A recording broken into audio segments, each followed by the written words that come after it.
Good morning and welcome to the AutoTalk Weekly Wrap. Oh, yes, live, whatever it is. Normally we are live. We're actually pre-recording this, to be honest. We're about an hour ahead of you, so we are speaking to you from the past. Yes. Don't give away all By the Pork secrets, Belly Richard. Futures. By Pork Belly Futures. Anyway, now, morning, Graham. How are you? Good. I was going to say it didn't work out so well for Marty McFly, the particular technique, but no, I'm fabulous here in the delights of West Auckland. It's been And a how's few your... weeks, Richard. Yeah. Well, I mean, I went on holiday last week, which was good. It was very good. Enjoyable. I don't do that too often. No. And particularly when I actually turn off the computer for a few days. We were going to record last week, but I was having too much fun and decided to literally just turn off the computer. Down to Owakuni, which is an underrated location, one of my favourite places in New Zealand. It's such a lovely, chill little town, really relaxing, other than doing 20 odd kilometres uphill on an e-bike and coming back with an incredibly sore bottom and knees. And then over to New Plymouth, where I broke my work rule and went to a little bit of a vehicle event. But still, very nice. And yours, Graham, you had a chill couple of weeks, so hopefully everything seems quietish out there. Did you get up very early on Anzac Day for the dawn parade? No, I didn't do the dawn parade, although this is probably actually the first year that for a long time that I haven't done it apart from COVID. Normally I'm down with my son marching because he used to be part of the whole Scouts and Venturers thing. But no, strictly for the morning service now instead because I'm getting old and infirm. But I'll tell you what, I've got a bit of a brickbat here, and I'm on a bit of a serious note. I'm not what I call a passionate Anzac Day. I'm not, I don't go into the RSA and drink lots of copious jugs of war ale afterwards.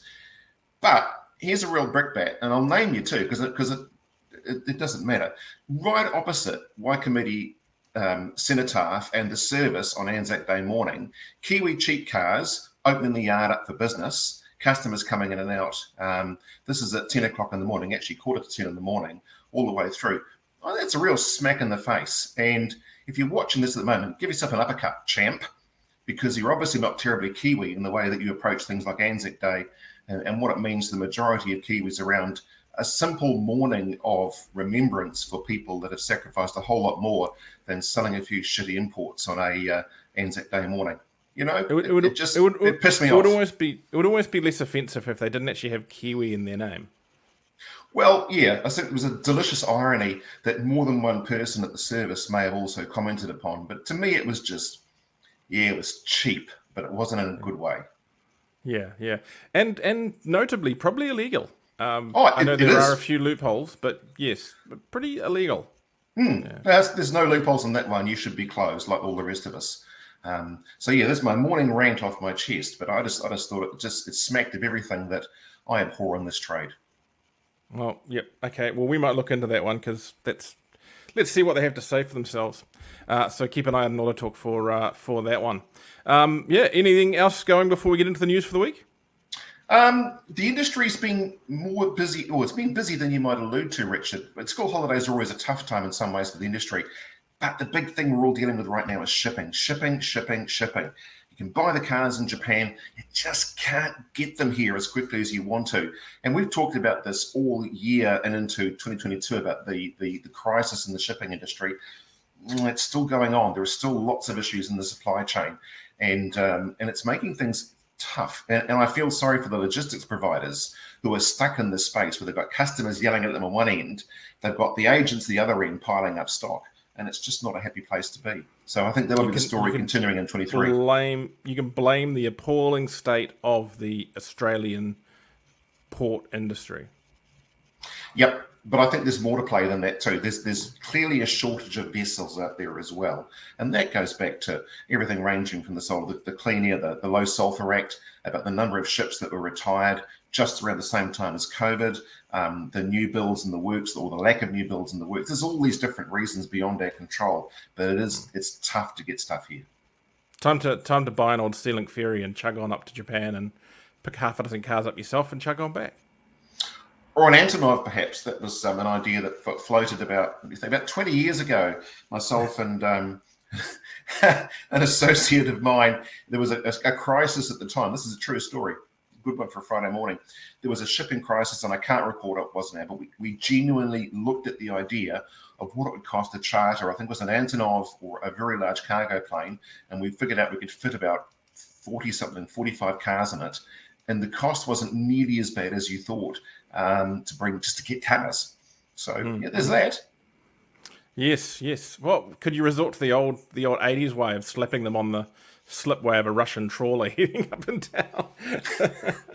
I've seen YouTube videos of that recently, Richard, and it didn't work out so well for people. So, yes. Nah. Yeah. I have seen I've seen photos, as you probably have, from the past. I think they might have popped up around the time of the VIA 25th of Russian fishermen who'd parked New Zealand cars on the slipways of their boats on the ports of Auckland or Port of Littleton, heading back up to Russia. The weird one was one of the photos I showed them with a Hillman Hunter on their slipway, and I'm like, if you're going to come all the way down here, why would you get a Hillman Hunter? It was free. Local resisted air. It was a free buy one get one free. I mean, it would have been powdered oxide by the time it got back to Kamchatka. You know, it's and then it wouldn't go anyway. So yeah. Right, what's going on in the world today, Richard? Anyway, let's check some stories up on the screen, and we're starting off with something that I hope would be obvious, or I guess that hopefully people have been listening and gotten things right. Hang on, let me make this work. And that is that dealer listings are outperforming private sales on Trade Me Motors. In spite of demand for new and used vehicles falling from the previous years, Trade Me State of the Nation report says in 2022, dealer listings on its Motors platform outperform public-to-public listings. The State of the Nation report gives both new and used car dealers a greater insight into the rest of the calendar 2023 by looking at the wider market and economic trends in 2022. It says more cars were sold for first-time listings on Trade Me Motors for dealers in 2022 than compared to first-time listings on public-to-public car sales. The percentage of cars sold after the initial listing period was 84% for dealer car listings and 61% for public-to-public listings. In the final quarter of 2022, Trade Me Motors reports that the supply of used cars dropped 16%, but demand dropped further by 37%. Ooh, that's not good. However, in some quarters, supply of new cars rose 80%, but demand dropped by 20%. The supply of motorbikes dropped by 6%, but demand fell by 23%. In the final quarter, average used car price increased 10% from the previous period to $15,345. The average new car price also increased by 10% from the previous period by $52,990. The average motorbike price increased by 8% to $6,750. Prices are up, sales are down. Is there anything we don't know here, Graham? I think there's a few little stories. We certainly can't be interested to see that stats for the first quarter of 23, because currently one of the reasons I think people are going back into showrooms is they're a little bit scared about the idea of flood damaged cars. And, there's not that many flood damaged vehicles floating around. It's a bad pun, wasn't it? In the private marketplace, but there is still a bit of fear, I think, from people about just maybe I should buy from the dealer. But I think also there's the backstory, which is Facebook Marketplace is quietly chugging away in the background, and I think Trade Me is still king of the motor vehicle listings, but I think they've had their edge chopped out a wee bit just by the popularity amongst particularly younger buyers now to just bypass that whole Trade Me process and go towards Facebook Marketplace instead. And that, I think, is where a lot of that private marketplace has moved to. If you want to have a good Saturday morning, the old Kiwi guy thing that starts when we were probably 13 of picking up the trade and exchange and looking through the free cars or the $500 cars to see what might be fun and go, oh, I could buy that and do that. Facebook Marketplace really is good for that. But if I want a car that's actually worth more than about $500, I think I'm going to Trade Me, to be honest, and looking at the deal listings. I guess the other factor too is that people aren't. We went for a big period where people were very much buying on the house, as they speak, as you say. We're now seeing people are leaning heavily back into finance, and that could also, I suspect, be driving people back into dealers. Is that a fair statement? Yeah, very much so. There's definitely been an uptick in finance and back into the dealership for that very reason. And also, I was going to say too, just thinking about the whole Facebook thing is, people are kind of getting burnt on that side of things too. The old idea of the trade and exchange on a Thursday morning for your $500 car, it's kind of the domain of, I call it the Wild West. It still is out there in Facebook Marketplace. People can say whatever they want about it, and there seems to be no obligation for it to be true.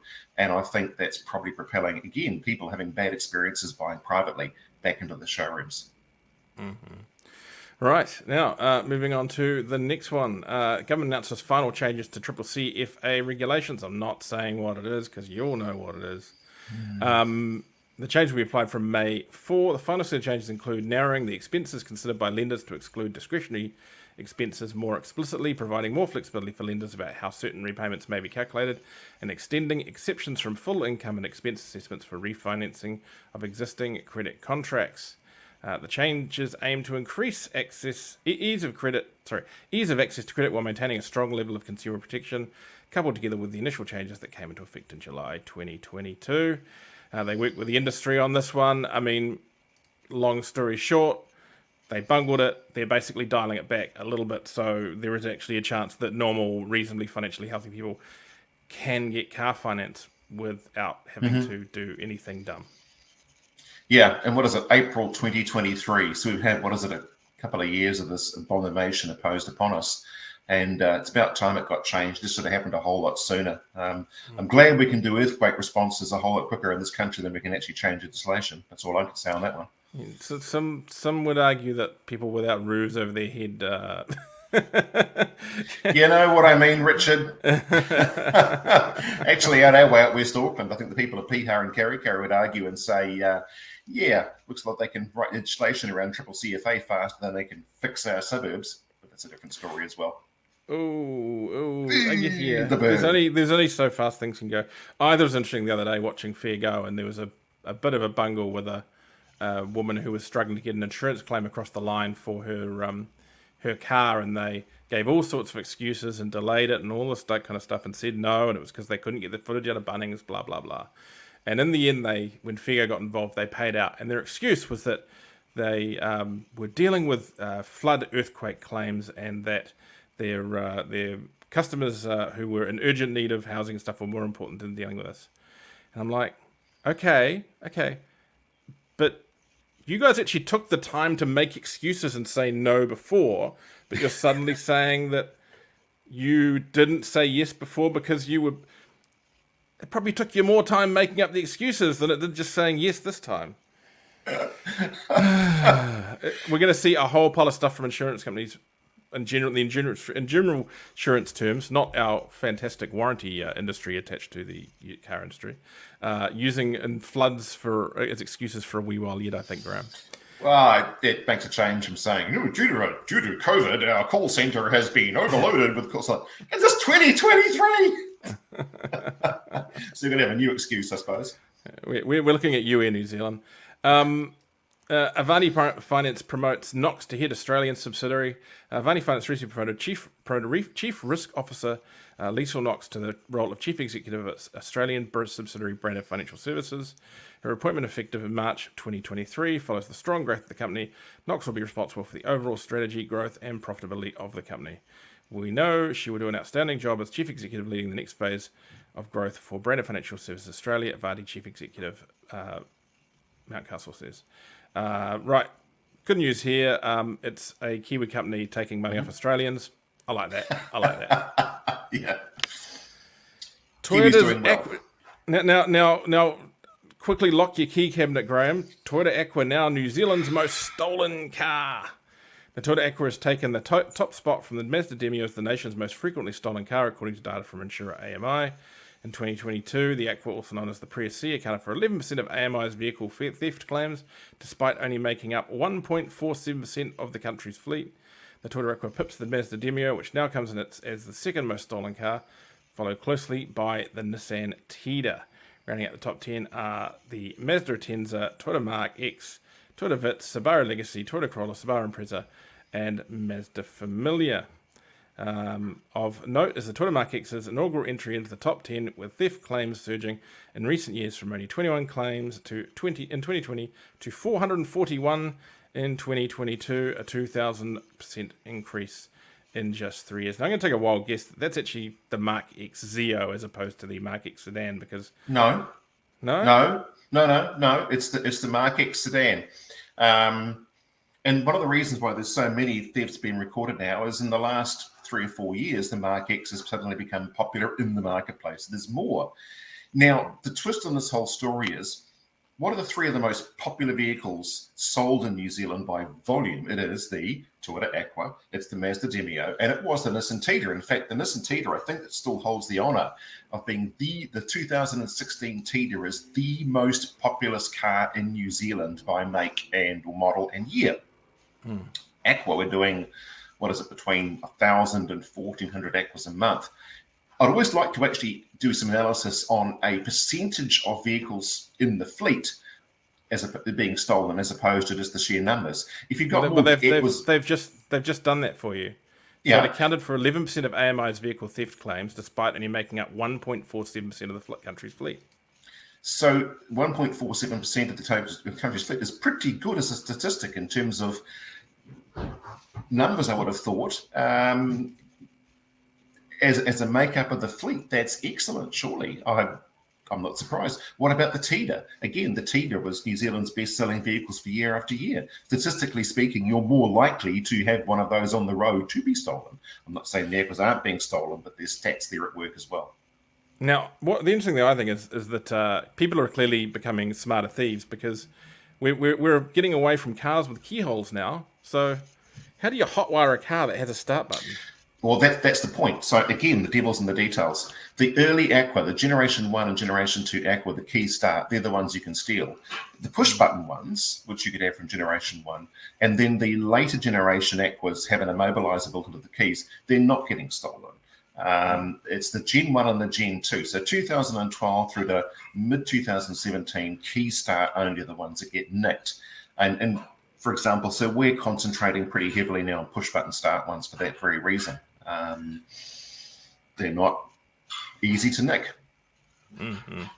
Yeah, and I mean, am I wrong in suggesting that the Japanese perhaps weren't quite so worried for quite some period of time about theftability of their vehicles? Yeah, I mean, yeah, there's not quite that much vehicle crime going on up there in Japan. So why put a mobilizer on? Why put a Yeah. Mm. That's actually in a nutshell. It's exactly it. Vehicle crime, because the theft is so low. Yeah. Now, Kiwi dealers offered mates rates to the AADA. I'm not sure if we mentioned this in the last thing, but I'll mention it again. The Australian Automotive Dealers Association has offered discount rates to its mates, or all New Zealand dealers, to its 2023 Convention and Expo scheduled to run in Sydney this June. The offer will save New Zealand dealers $500 Australian on the registration fee. We're delighted to open up this exclusive offer to our New Zealand friends, says AADA Chief Executive James Vortman. It's our goal to provide an international platform where dealers from around the world can come together and learn more about the industry. By offering the special rate, we hope to make it easier for dealers to attend. It's on June 14th and 15th. More than 100 speakers covering everything from dealership operations and sales tactics to digital marketing and new car technologies. Now, I think they're pretty keen to get people back in the building this time, so they're not actually providing a live stream this time, so you have to actually go there, and I think there's very little excuse to. We are going to go over, as I think we've mentioned before.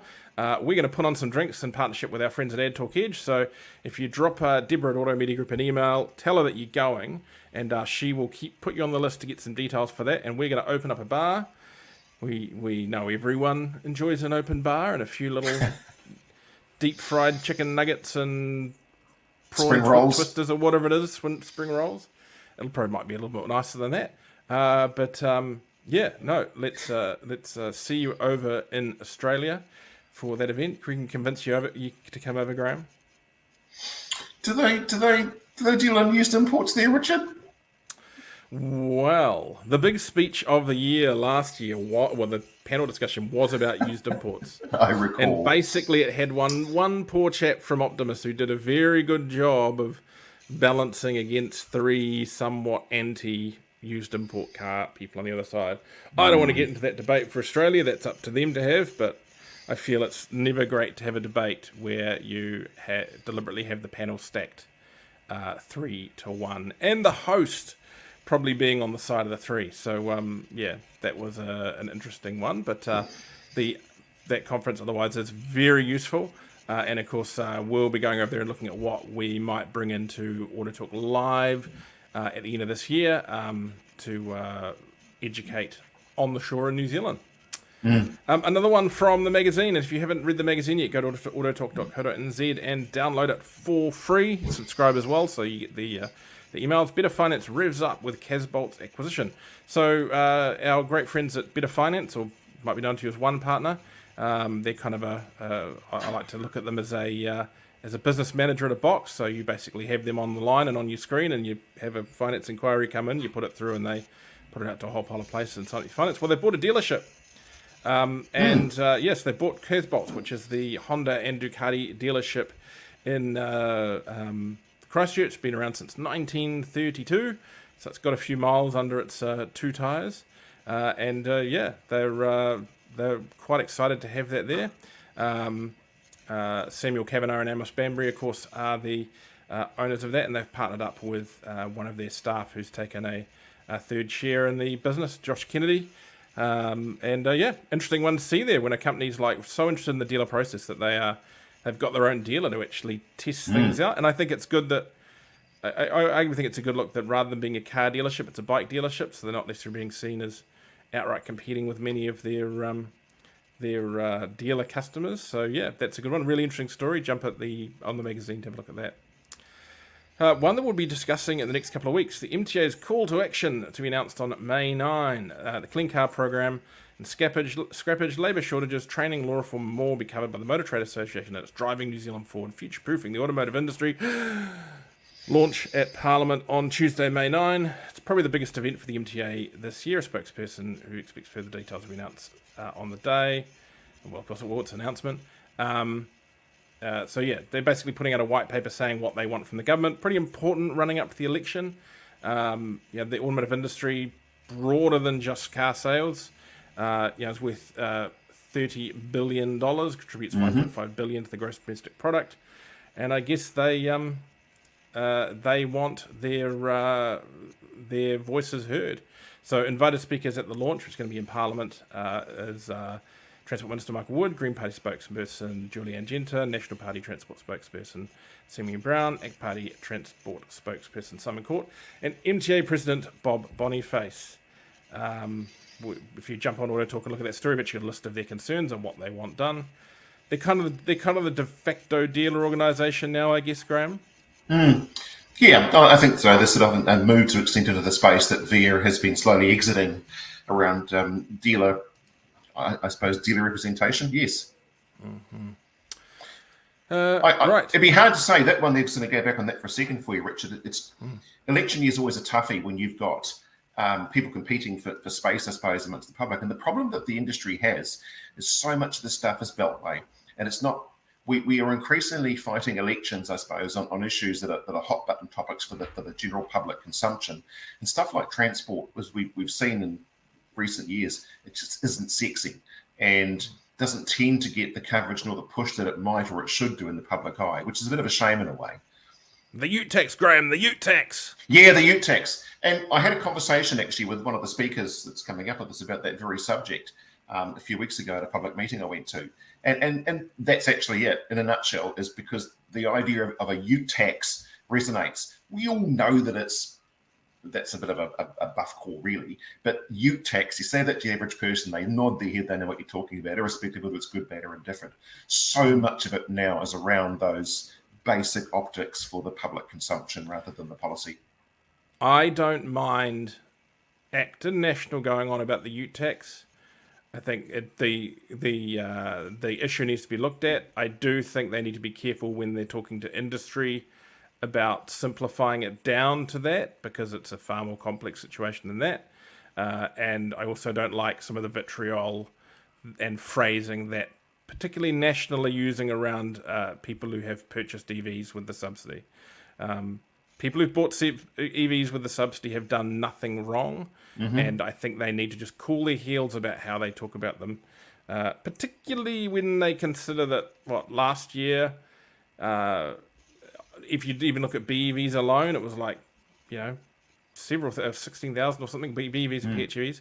16,000 were sold with a subsidy. That's 16,000 voters that you're calling funny names there. So let's not There's the forget risk. that. There's Yep, the risk. let's not. You can a lot of them will probably agree with you on the text on the system being bung, but don't go calling them names or implying things about them because it might bite in the ass. Now, something again, one of those stories just so obvious. Twitter, the most trusted New Zealand car brand. Twitter won the cars category in the new release Reader's Digest 24th Annual Most Trusted Brand Survey and came 6th overall. Mazda and Nissan were both highly commended in the cars sector. Other brands mentioned in the awards included Turner's Cars and Enterprise Motor Group for used vehicle dealerships, Bridgestone and that was New Zealand's most trusted tyre brand for... Bridgestone and New Zealand's most trusted tyre brand for the 7th consecutive year, Firestone for tyres, and Avis for rental car companies. On other stuff, just for shits and giggles, Whittaker's won the most trusted confectionery because I need to trust my chocolate, apparently. Was it a slow news day at Reader's Digest? Where the hell do they get this stuff from? I mean, look, no disrespect to those that win the awards, fantastic, but... They do this every year. The weird thing is they've got in their top... The number 2 in the top most trusted brands is St. John's. And I wouldn't really call it a brand. It's... Yeah. When I've had an accident, I want to be picked up by an ambulance, not a brand. Yeah. Yeah. Yeah. I don't know anybody at all that knows anything, has anything to do with or knows anything about... I don't even know they're still published Reader's Digest. Where do they get this stuff from? I mean, it's... Yeah, I haven't seen one. I haven't seen one in a toilet in years. No. I suspect it's read highly within the retirement communities, but yeah, and I see an awful lot of Honda Jazzes in the retirement community, so I'm not sure. Where are the they? Honda Jazz hasn't ranked high enough. Just a funny little tidbit here: the Astra name is returning to New Zealand. Again, I think this is the 3rd or 4th time I've had a story appear on a website I've worked for with the Astra returning to New Zealand. This time it's coming back badged as an Opel. I think this time, for the 2nd time, it's coming back badged as an Opel. They've confirmed the return of the Astra hatchback to our market alongside the introduction of the Grandland SUV. Both have turbo petrol powertrains and a plug-in hybrid powertrain. And the Astra is going to come in an EV too, I believe. So, yeah, you can have an Astra for $50,000. Before the discounts. So well, 4th time lucky on the name, right? Yeah. Hopefully they've improved. My mother-in-law has an Astra SRIV that I'm very keen to get out of her driveway soon because it's kind of nearing that age of not too old where that generation of Astra just is best not talked about. Well, I've got a very good friend of mine that went out and bought herself a brand new car. It was an Astra. I should tell the story, I know. But, let's just say that the experience of her brand new Astra has not been a happy one. And it's just out of its factory warranty. But, oh my God, I'm going to say 4th time lucky. It couldn't get a whole lot worse than the issues she's had with her 3.5-year-old. Was it 4.5-year-old Astra? I don't know what it is. So, let's just try again on the reset, shall we? Yeah. Now, lastly, and just to annoy you, Graham, Mustang Mach-E with styling pack goes on show. So not only have they taken the Mustang brand from you, they've now taken the RTR brand. Ford is offering a styling pack for the new Ford Mustang Mach-E, so customers have more choice to create their own special electric Mustang. I can't wait for some Mach-E. Has it got bonnet cooling scoops? Yeah, is now available from Ford dealers for Mustang Mach-E all-wheel drive or rear-wheel drive model. So you can have this on the base model rear-wheel drive car for $9,000. So you can go and buy a Mustang Mach-E base model, and you can take your rebate check and slap it on an RTR pack for your Mustang. Car was displayed for the first time at the Ford and CTB Performance Stand at the Ellerslie Car Show on Sunday, April 23rd. So that was last week. Graham. You must think I hate these things. I don't. It's a good-looking SUV. It really is. Yeah. It is. Yeah. It's a good-looking SUV. I've got no It's a issue with it great whatsoever. looking. It's a great Yeah. looking Mustang. At risk of repeating myself, I'm not going to do it. I'm not going to bite, Richard. I'm not going to bite.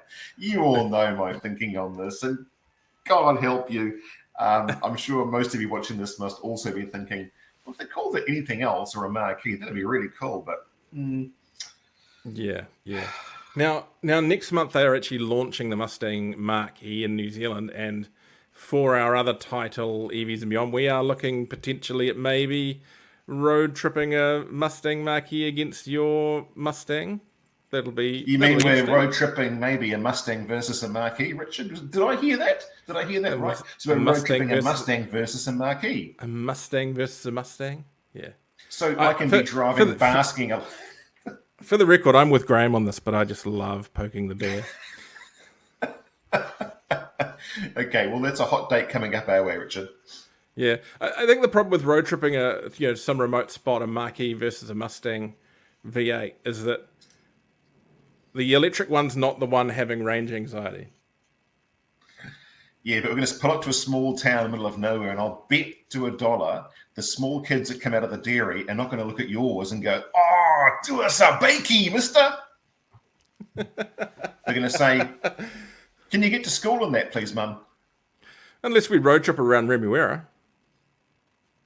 Oh, that's true. Well, you'd be surprised. Can you fit the golf clubs in that?